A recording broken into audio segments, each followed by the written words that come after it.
오늘부터 5주간 우리 하박국 말씀을 함께 나누게 됩니다. 하박국은 하나님께 대표적으로 두 가지를 물었던 선지자입니다. 두 가지를 집중적으로 묻고 결국에는 하나님을 찬양했던 아주 귀한 선지자인데, 이 선지자가 살았던 환경이 굉장히 어려운 환경이었습니다. 이 환경이 지금 우리의 환경과 닮아 있다고 생각하고 하박국의 말씀을 묵상할 때 하나님께서 저희들에게 주시는 그 말씀 속에 있는 보석과 같은 메시지들을 우리가 알게 되고 또 하나님을 더욱 신실하게 신뢰하는 그런 말씀이 되기를 주님의 이름으로 축복합니다. 하나님 어디 계십니까? 라는 제목인데요. 하나님 정말 어디 계시나요? 하박국은 묻습니다. 하나님 언제까지입니까? 언제까지입니까? 어디에 계시나요? 이 질문은 하나님이 계시긴 계신 것 같은데 응답할 만한 때에 응답하지 않으시고 나타날 만한 때에 나타나지 않아서 고민하는, 그때 나오는 질문 아니겠습니까? 지금 내가 살고 있는 상황이 이해가 된다 안 된다? 잘 안 된다. 지금 내가 겪고 있는 문제가 이해가 된다 안 된다? 안 된다입니다. 불의하고 불합리한 사회가 되었다는 것이죠. 그래서 환경들을 이해할 수 없어서 부르짖습니다. 여기에 대해 궁금하고 똑같이 하나님에 대해서 의문을 막 토하면서 질문했던 사람이 바로 하박국입니다. 하나님 왜 침묵하고 계시고 불의에 대해서 방관하고 계신가요? 우리 1절, 2절 말씀을 함께 보도록 하겠습니다. 시작. 예언자 하박국이 받은 묵시의 말씀입니다. 오 여호와여, 제가 언제까지 부르짖어야 합니까? 주께서 듣지 않으시고 폭력입니다 라고 제가 주께 외쳐도 주께서는 구해주지 않으십니다. 3절도 읽어보겠습니다.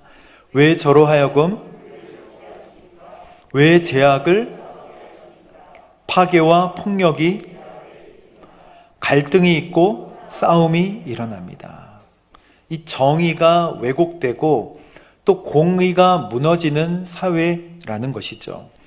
하나님의 답변은 아주 간단합니다. 하박국이 총 3장으로 되어 있는데 첫 장에서 하박국이 이렇게 첫 번째 질문을 해요. 하나님 언제까지입니까? 하나님 대답하십니다. 내가 바벨론을 일으킬 것이다. 전혀 새로운 답이에요. 하나님 언제까지 우리 유다의 죄악을 이렇게 보시겠습니까? 이 자기 나라 유다의 죄악들이 너무 컸다는 거예요. 어떻게 컸는지는 이따가 살펴보기로 하고요. 내가 바벨론을 세울 것이다. 이 말은 바벨론을 통해서 심판할 것이다, 이런 말이잖아요. 하박국이 또 제안을 합니다. 하나님, 심판하시는 거는 좋은데요, 바벨론은 악한 나라 아닙니까? 악한 나라가 그래도 덜 악한 나라, 의롭다고 하는 유다를 심판할 수 있겠습니까? 이렇게 질문을 합니다. 이 두 가지 질문을 하는 거예요. 그러니까 하나님 또 대답하십니다. 의는 믿음으로 말미암아 살 것이다. 이 교만한 사람은 의롭지 않다. 의는 믿음으로 말미암아 살 것이다 라고 이야기해 주십니다. 결국 하박국은 하나님의 이 말씀을 들은 다음에 정말 우리가 고백하는 그 유명한 고백을 합니다. 비록 무화과 나뭇잎이 마르고 포도나무에 열매가 없어도, 또 감람나무의 소출이나 밭에 소출이 없어도, 소의 외양간에 소가 없어도 난 여호와로 말미암아 기뻐하고 즐거워하겠습니다. 주님은 나를 사슴과 같이 또 높은 곳에 뛰어다니게 하십니다라고 불의, 그리고 어떻게 이렇게 심판하시냐라고 강력하게 질문을 두 가지를 했지만 하나님의 음성과 해답을 들은 뒤에는 완벽하게 왜라고 시작했지만 누구? 하나님께서 그렇게 하시는군요. 왜 이렇게 되었습니까? 라고 시작했지만 하나님께서는 이렇게 완벽하게 역사하시는군요 라는 자기 마음의 확신의 고백으로 끝나게 되는 것입니다. 여러분, 이때는 어떤 때였나요? 시대 상황은 고래 싸움에 새우등 터진다라고 하는 속담이 맞을 정도로 어려운 상황이었습니다. 지도를 보면 쉽게 이해할 수 있는데요. 함께 보겠습니다. 바벨론이 있고 그 위에 아수르라는 나라가 아시리아라고 되어 있죠. 그리고 저 왼쪽에는 이집트가 있습니다. 강력한 나라는 이집트와 아수르죠. 이미 북이스라엘은 망했습니다. 그 사마리아 지역은 이미 잔인한 민족 아수르에 의해서 이미 포로로 끌려가고 이주민 정책에 의해서 이분들은 섞였어요. 자, 그런데 아수르를 612년 정도, 예수님 오시기 전 612년 정도에 이제 바벨론이라는 신흥 제국이 일어나서 아수르의 수도가 니느웨인데요. 이 니느웨를 점령을 해버립니다. 그래서 이 바벨론은 가장 강력한 나라가 되는 거예요. 애굽이 뭔가 패권을 누리고 싶고 강자가 되고 싶은데 자기와 원래 맞섰던 아수르가 당해가는 것을 보고 바벨론이 전 세계를 점령할 것 같으니까 이제 아수르를 도와서 바벨론을 치려고 하는 계획을 가지게 됩니다. 그래서 위쪽으로 쭉 올라가려고 하면 항상 어디를 지나게 되어 있냐면 예루살렘 그리고 사마리아를 지나서 그 길 따라 우리 지중해 길 따라 쭉 올라가게 되어 있거든요. 갈그미스까지 가서 이제 다시 원래 빼앗겼던 땅을 회복하려고 하는데 올라가던 길 중간에 누가 딱 버티고 있냐면 정말 상대도 안 되는 종교개혁 전문가 요시야 왕이 딱 버티고 있는 거예요. 무모했지만 결국 하나님의 열 왕들의 무덤에 고이 안치되게 됩니다. 이 애국 군대가 올라가는데 맞서요. 올라가면 안 된다는 거예요.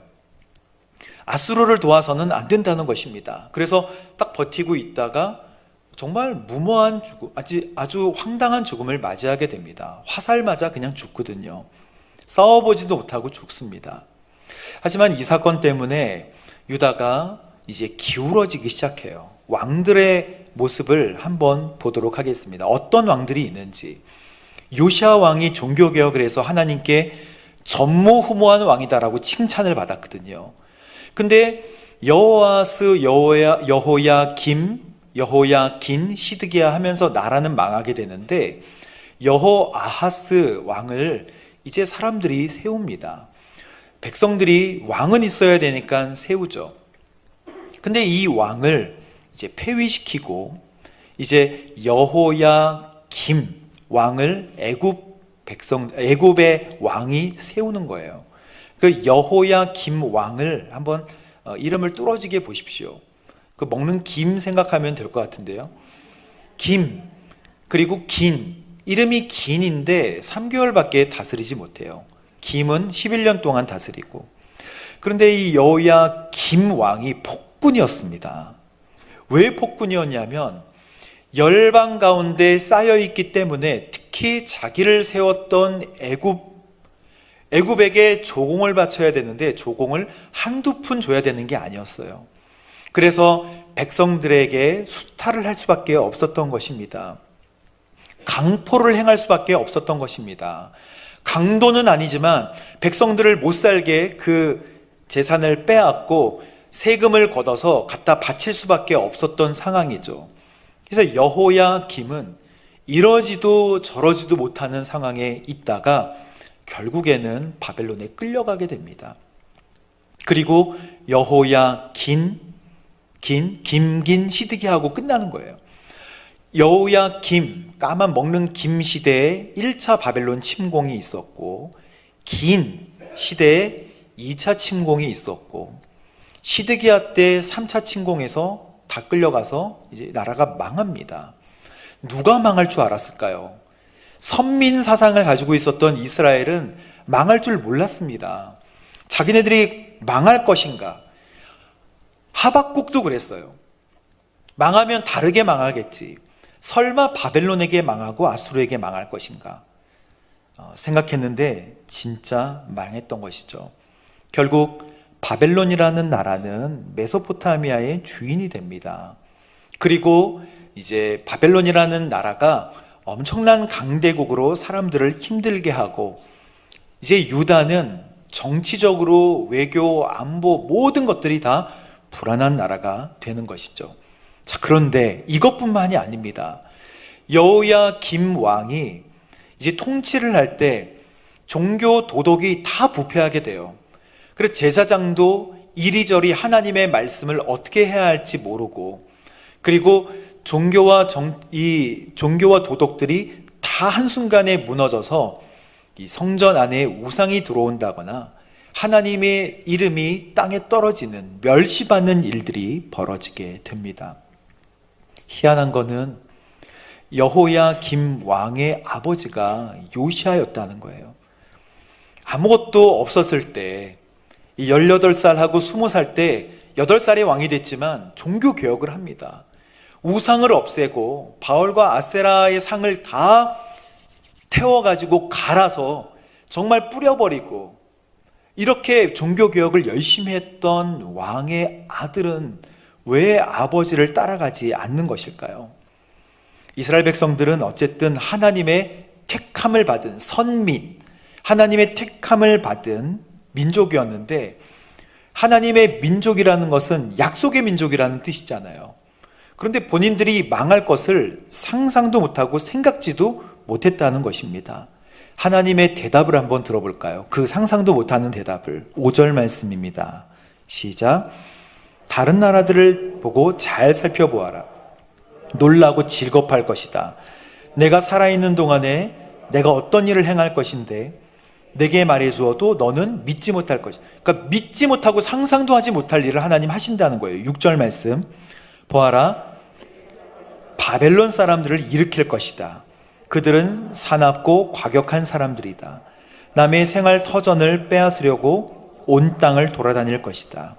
그들은 두렵고 무서운 사람들이다. 그들에게 정의와 권위는 그들 마음대로다.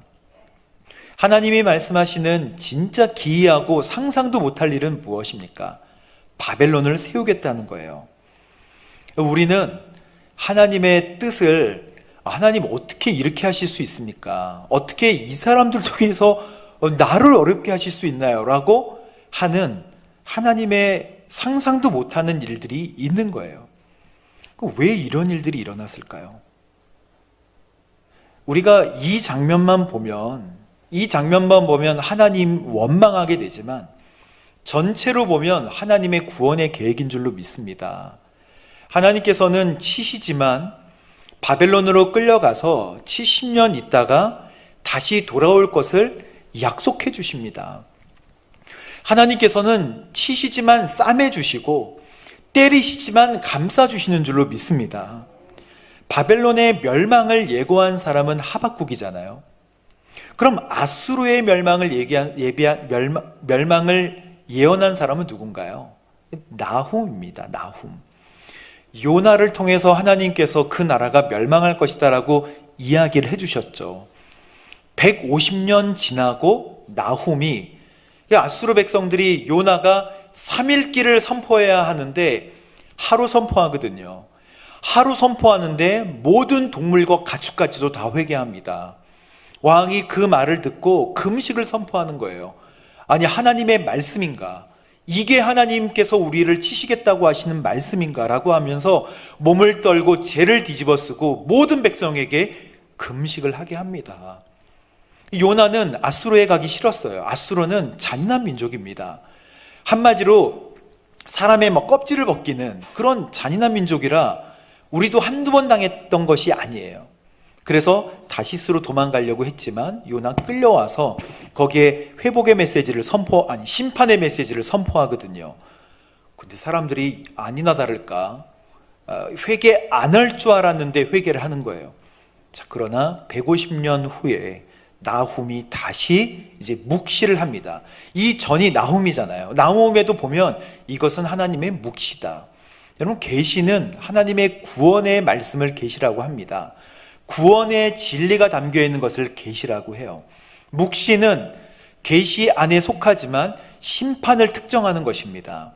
그래서 묵시라는 것은 심판이 다가왔다, 하나님의 나라가, 하나님의 때가 다가왔다라고 쓸 때 성경에서 묵시라고 씁니다. 그래서 지금은 쓰지 않지만 요한계시록을 요한묵시록이라고 불렀던 때도 있었습니다.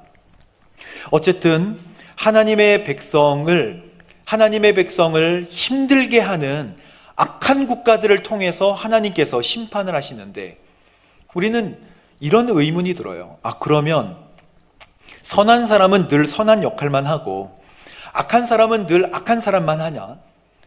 하나님의 그 무대, 인형극 틀에서는 그러면 배역이 정해져 있는 것인가? 하나님은 원래 악한 사람은 악하게 만들었는가? 이런 생각을 할 수도 있습니다.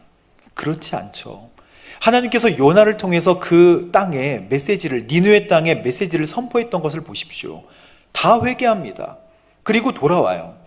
하지만 교만한 마음으로 하나님 앞에 멀어졌을 때 다시 심판하시는 것이죠. 이거 심판할 때 요나도 힘들어했어요. 이렇게 할 거면서 나를 왜 불렀습니까? 라고 막 짜증을 내면서 하나님 앞에 따지니까, 하박국같이 지금 따지니까 하나님께서 뭐라고 말씀하십니까? 여기 좌우를 구별하지 못하는, 내가 어디로 갈지 모르는 백성들이 12만여 명이나 있고 가축도 많은데 내가 어떻게 니느웨를 아끼지 않을 수 있겠냐? 하나님은 악한 역할만 하시는 게 아니라 그 백성 사랑하십니다. 바벨론도 사랑하실까요? 사랑하십니다. 하지만 그 백성들이 귀를 닫을 때 하나님께서 무너뜨리시는 것이죠. 그 유다는 그러면 뭘 그렇게 잘못했나요? 유다는 택함받은 백성, 선민은 가리를 선 백성민이잖아요. 그러니까 가려서 아는 백성이에요. 근데 유다는 왜 그렇게 뭘 잘못했길래 하나님께서 그렇게 꾸짖으실까요? 동시대에 활동했던 그 같이 친구같이 활동했던 선지자가 있어요. 지금 여호야, 긴, 시드기야 하면서 이 유다가 망할 때 예레미야도 함께 사역을 했었습니다. 하박국은 잘 알려지지 않아요. 껴안는 자라는 이름의 뜻을 가지고 있지만 예레미야는 눈물의 선지자예요.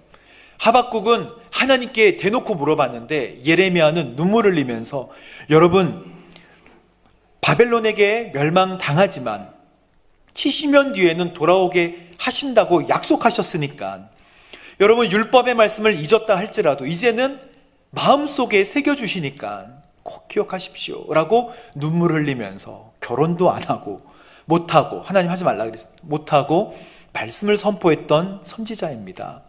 근데 하나님께서 예레미야에게 이렇게 말씀하십니다. 예레미야 36장에 보면 요시야 아들 여호야김의 4년, 여호야김 그 폭군이 4년째 통치할 때 하나님께서 예레미야에게 이렇게 말씀하세요. 예레미야야, 내가 요시야 때부터 심판하겠다고 했던 그 얘기들이 있지 않니? 그 이야기들을 너가 바룩을 통해서 좀 이 두루마기 책에 기록을 좀 하렴. 하나님의 메시지는 이것입니다.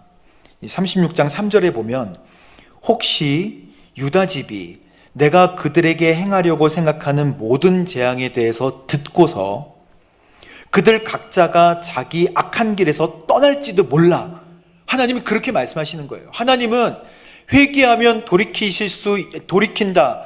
회개하고 돌이키면 구원하겠다라고 말씀하십니다. 이렇게 말씀하세요. 그러면 내가 그들의 악함과 그들의 죄를 용서할 거야. 그러니까 동시대에 심판의 말씀도 주시지만 다시 두루마기를 써가지고 이거를 높은 곳에서 읽으라고 하십니다. 백성들이 듣는 가운데 읽어주어라. 하나님께서 친히 말씀해 주세요. 그래서 뭐라고 얘기하냐면 여호와 앞에서 간구하고 그 노여움을 푸실 수 있도록 회개하라 라고 선포를 합니다.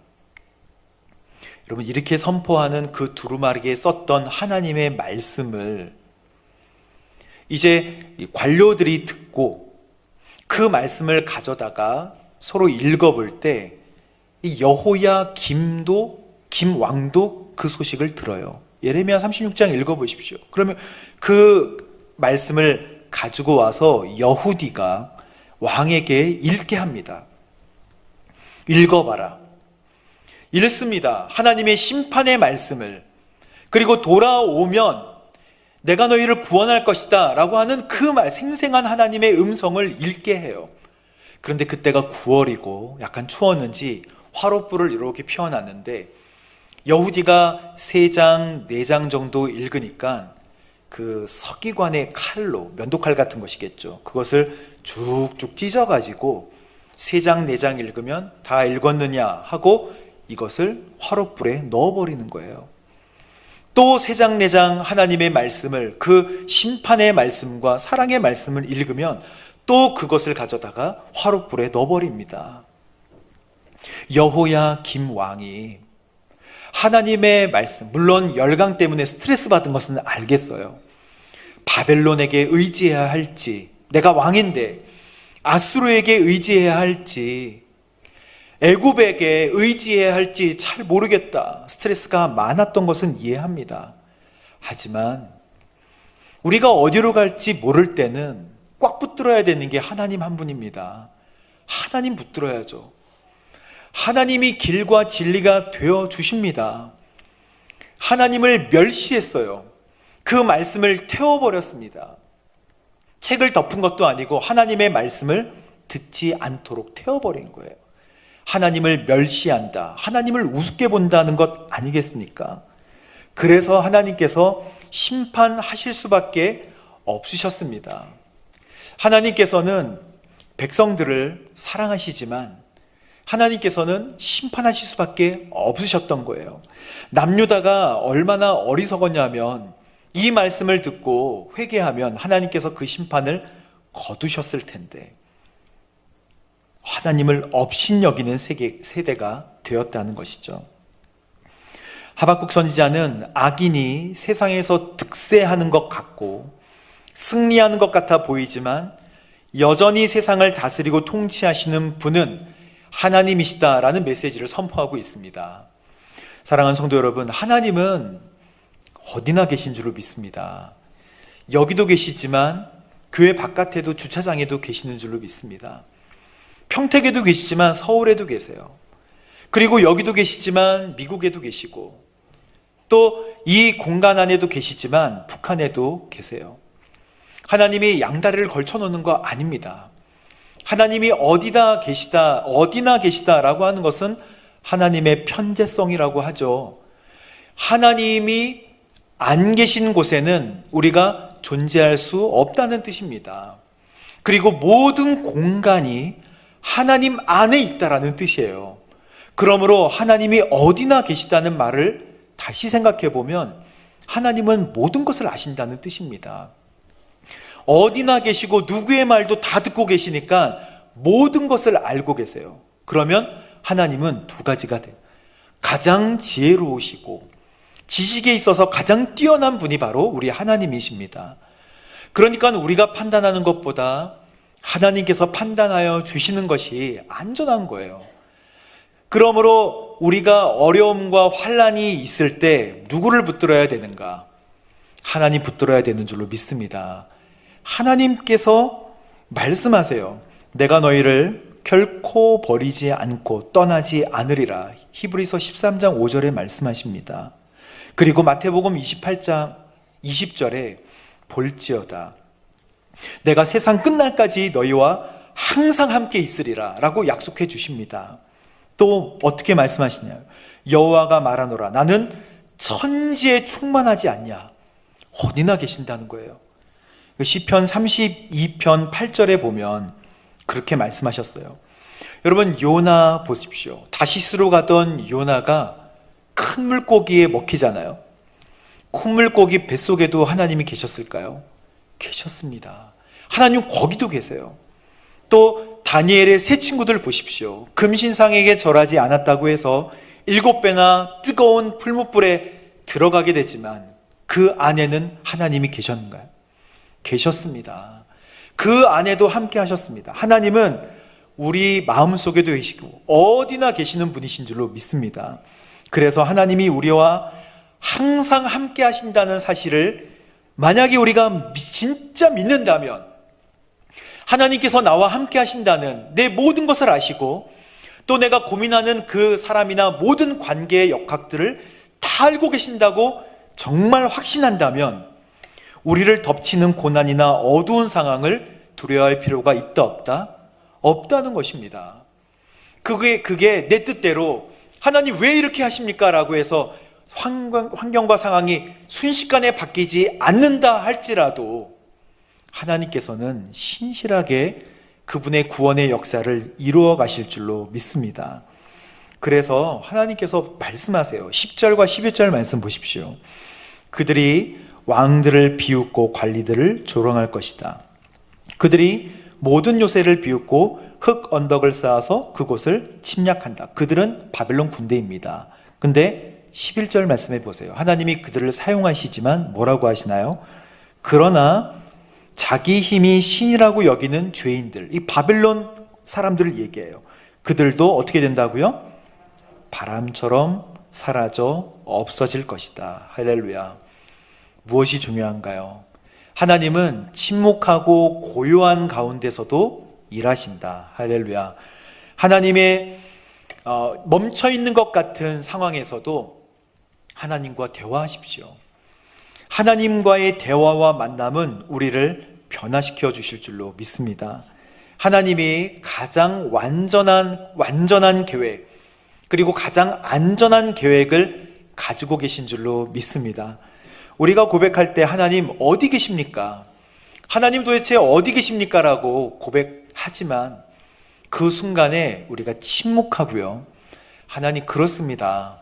하나님 무화과 나뭇잎이 없거나 내가 있어야 될 만한 자리에, 뭐가 있어야 될 만한 자리에 없다고 할지라도 나는 여호와로 말미암아 기뻐하고 즐거워하겠습니다 라고 고백하는, 이 하박국을 읽고 그렇게 고백하는 저 여러분 되시기를 주님의 이름으로 축복합니다.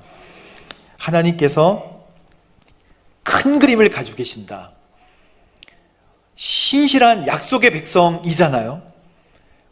아브라함의 영적 자손이잖아요. 예수님을 나의 구주, 나의 하나님으로 영접한 그 사건 때문에. 그러면 여러분 확실하게 믿으십시오. 나를 향한 큰 그림을 가지고 계신다. 아멘. 아멘. 우리 함께 잠깐 찬양하도록 하겠습니다. 주님께서 잠잠한 가운데, 임재 가운데 하나님의 뜻과 하나님의 계획하심을 기억해라. 이 찬양으로 우리 함께 고백하도록 하겠습니다.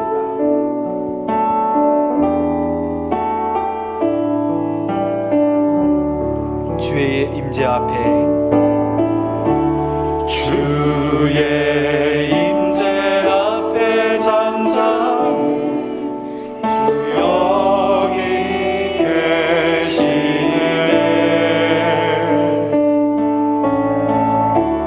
와서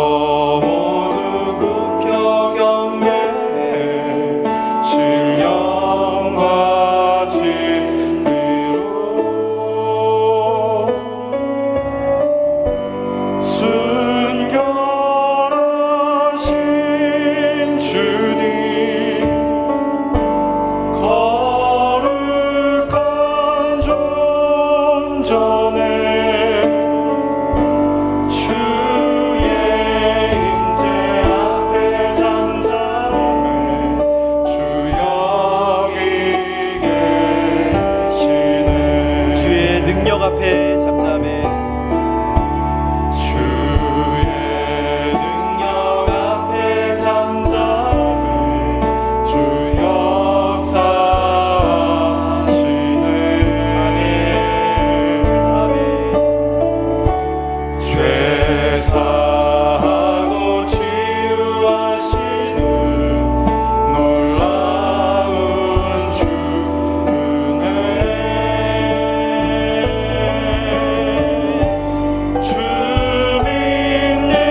인생의 어려운 문제 가운데 하나님께 의문을 토하며 질문하는 순간에 하박국 선지자와 같은 마음으로 다시 한번 하나님의 임재하심을, 신실하게 역사하심을 인정하고 주님을 찬양합니다. 하나님 어느 때까지입니까? 라고 고백했던, 그리고 하나님 불의한 사람을 통해서 왜 나를 심판하십니까? 라고 생각했던 하나님 이 말씀이 하나님의 계획 속에 있고 또 하나님의 구원의 계획 속에 있음을 이 시간 인정하고 주님의 이름을 찬양합니다. 하나님 아버지, 고통의 순간과 어려운 순간이 우리에게 있어도 하나님 감사함으로 물이 바다 덮음같이 여호와의 영광을 인정하는 때가 곧 올 것이다. 오직 의인은 믿음으로 말미암아 살 것이다. 난 여호와로 인하여 즐거워하리로다.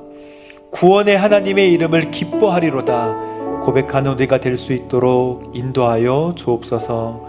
주님의 이름을 찬양하고 높여드리며 예수님의 이름으로 기도합니다. 아멘.